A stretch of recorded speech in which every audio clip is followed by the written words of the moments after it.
Amigos, Irmãos, a paz do Senhor. Nós somos o canal Testemunho Bíblico e estamos trazendo mais um vídeo para todos vocês. hoje nós iremos falar sobre um tema que eu tenho certeza que quase todos os evangélicos provaram e conhecem. O tema será graça. Então, não se esqueça, já vá deixando o seu like, se inscreva no canal, compartilhe esse vídeo em grupo de WhatsApp, Facebook, Instagram, para que mais pessoas possam ser abençoadas por este rico conteúdo.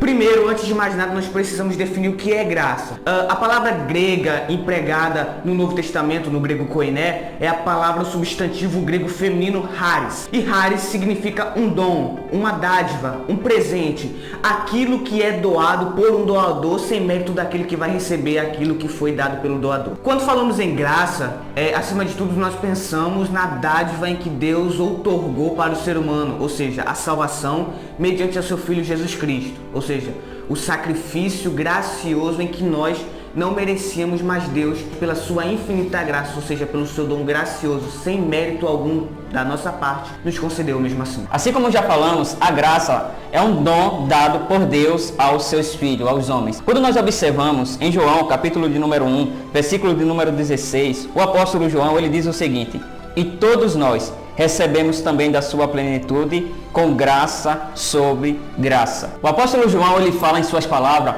que nós recebemos do Senhor Jesus graça sobre graça, ou seja, graça em cima de graça. Nós recebemos a graça de Deus por meio de seu Filho Jesus, é o que João está dizendo sobre o verbo encarnado. Como nosso irmão Marcos falou, o maior ato de graça de Deus para com o homem foi entregar o seu Filho para morrer pelos nossos pecados. João capítulo 3, versículo 16, fala do amor de Deus, onde está vinculado com a graça do Senhor Deus para conosco. Então, graça, favor imerecido, uma dádiva que Deus concede para todos os seres humanos. É algo que você não merece. É algo que você não pode receber pelo que você faz. Não há nada que possa comprar, barganhar a graça. É dada por Deus, mesmo sem merecer, mesmo Deus olhando para você e você merecendo a condenação, o salário do pecado, Ele oferece a sua graça. E a graça de Deus, ela nos tira do abismo e nos leva para o céu. É importante destacarmos também isso que o nosso irmão Cláudio falou, que a graça, ela não está centrada no mérito daquele que recebe esse dom. Muito pelo contrário, nós temos muito demérito em relação ao doador, que é Deus, em relação à graça. Pois nós não merecíamos. É esse o significado básico, usual de graça. É você dar aquilo que outrem que vai receber não merece. É por isso que em Efésios, no capítulo de número 2, quando Paulo vai tratar da salvação pela graça, no versículo de número 1 em diante, ele vai falar da nossa pecaminosidade, ou seja, vai falar sobre a nossa depravação total, como nós andávamos no desejo da nossa carne, e nós éramos por natureza filhos da ira, andávamos segundo o curso deste mundo, segundo o príncipe da potestade do ar, ou seja, o próprio Satanás, o príncipe deste mundo. E nós percebemos que em total depravação, Deus, ele usa da sua graça para salvar e para conceder o sacrifício de Cristo a toda a humanidade. É importante nós destacarmos aqui que Cristo, ele não morreu apenas por um grupo específico de eleitos, não. Ele morreu por todos individualmente, seja independente de classe, de raça, de nação, em relação a tudo. Isso está, você pode destacar isso em Tito, no capítulo 2, versículo de número 11, 1 Timóteo, capítulo 2, versículo 5, 2 Pedro, capítulo 3, versículo 15 e 16, entre tantos textos. O escritor norte-americano Max Lucado, no seu livro Nas Garras da Graça, ele conta uma parábola a respeito de um pai que tinha 5 filhos. 4 deles saíram para se divertir. Enquanto aqueles 4 jovens estavam ali naquele rio, a correnteza estava tão forte que os levou para baixo. Foi arrastado pela correnteza e ele caiu da cachoeira abaixo. Encontrando em desespero, aqueles 4 rapazes queriam voltar para sua casa.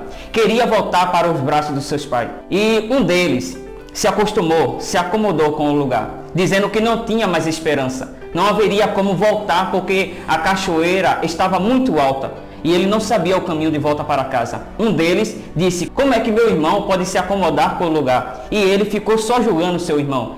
Ficou observando, espiando, dizendo que o seu irmão estava errado. Outro dele disse: eu vou mostrar para o meu pai que eu sou capaz de chegar na sua casa. E começou a juntar pedra e tentando subir a cachoeira. Ou seja, queria voltar para o seu pai pelas suas atitudes, pelas suas obras. Enquanto um dele estava dizendo: não se preocupe, o nosso pai, ele nos ama e ele virá nos buscar. mas nenhum deles deram ouvido, e aquele irmão ficou sozinho. Até que então seu pai mandou o único filho que estava com ele, dos 5, e mandou ele ir atrás dos seus irmãos. Ele sabia o caminho onde ele estava e encontrou seus irmãos. Chegou para um que já estava acomodado com o lugar e disse: o meu pai está chamando, vamos de volta para casa. Mas ele já estava tão acostumado, já estava tão harmonizado com o local, com as pessoas, que ele não teve coragem de voltar. Ele chegou para o irmão que estava julgando o seu outro irmão e disse: vamos voltar para casa, meu pai está convidando, meu pai está chamando, eu vim buscar vocês. E ele disse: não, porque aquele meu irmão está errado, ele não está fazendo certo, ele não quer voltar, ele só está se acostumando, se acomodando com o lugar. E ele saiu e foi para o terceiro, o amontoador de pedra, e disse para ele: vamos voltar para a casa do meu pai, você não vai conseguir subir a cachoeira montando pedra, colocando uma em cima da outra. E ele estava dizendo: não, eu quero mostrar para o meu pai que eu sou capaz, que eu sou digno de chegar lá, e vou mostrar que eu sou melhor do que os outros. Até então que ele chegou para o seu quarto irmão e disse: vamos voltar para a casa do meu pai. E aquele irmão que também estava querendo trazer os seus outros irmãos de volta e estava esperando seu pai de braços abertos, recebeu e voltou para a casa do seu pai. Resumindo a parábola, ele diz que a graça de Deus é o mesmo que Deus, o Pai, fez com o seu Filho, Jesus Cristo. Nós não conseguiríamos voltar para a casa do Pai, nem julgando nosso irmão, nem se acomodando com o lugar, nem muito menos pelas nossas próprias obras, assim como nosso irmão Marcos falou. Pela graça sois salvos por meio da fé. Isso não vem de vós, é dom de Deus, não vem das obras, para que ninguém se glorie. Ou seja, Deus, o Pai, Ele mandou seu Filho para trazer os seus demais filhos, adotivos nós somos, para voltar para o lar. Nada do que nós fazemos, nada do que nós somos, no seu passado, no seu futuro, quem você é, o que você fez, não pode trazer, não pode levar você para o Pai. Só o Filho que Ele envia poderá nos escoltar para a casa novamente. É interessante notar isso que o nosso irmão Cláudio falou, que infelizmente nós nos acomodamos muito com a Bíblia e não perscrutamos aquilo que realmente ela quer nos ensinar. Porque a graça de Deus, ou seja, a graça salvífica que garantiu a salvação para todos e indistintamente todos, nós não analisamos os benefícios que ela trouxe para cada um de nós que aceitamos essa graça mediante a fé, porque nós sabemos que a graça ela possibilita a salvação. Entretanto, a salvação ela necessita de uma resposta humana, e essa resposta humana, essa condição humana é caracterizada pela fé. Ou seja, a graça ela é resistível.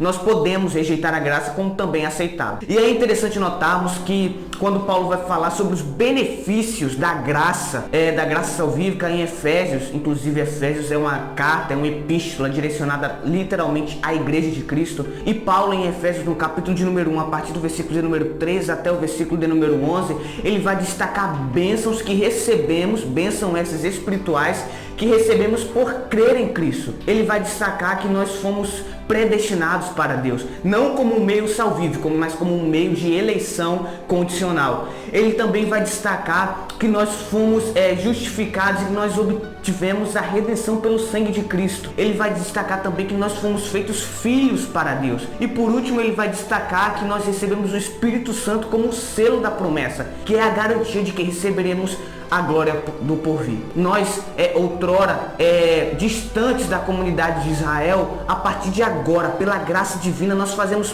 parte de Israel. Nós fazemos parte do povo escolhido por Deus. De acordo com 1 Pedro, capítulo 2, versículo de número 9 e 10, agora nós somos a geração eleita, o sacerdócio real, a nação santa, o povo exclusivo de Deus. E no versículo 10 ele fala que antes nós não tínhamos alcançado misericórdia, mas agora nós alcançamos misericórdia. E um termo, misericórdia, no latim se refere exaustivamente a isto, a atentar para a miséria de outrem. E foi isso que Deus fez conosco, a ponto de em Êxodo, no capítulo 19, versículo 5, essas bênçãos serem apenas restritas a Israel.